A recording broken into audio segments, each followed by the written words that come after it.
Življenjepis je prvi korak na poti do zaposlitve, v katerem se predstaviš potencialnemu delodajalcu. Tvoj življenjepis ne vsebuje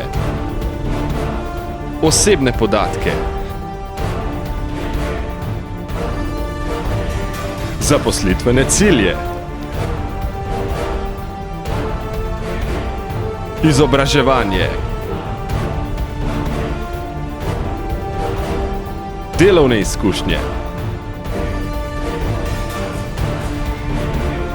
druge izkušnje,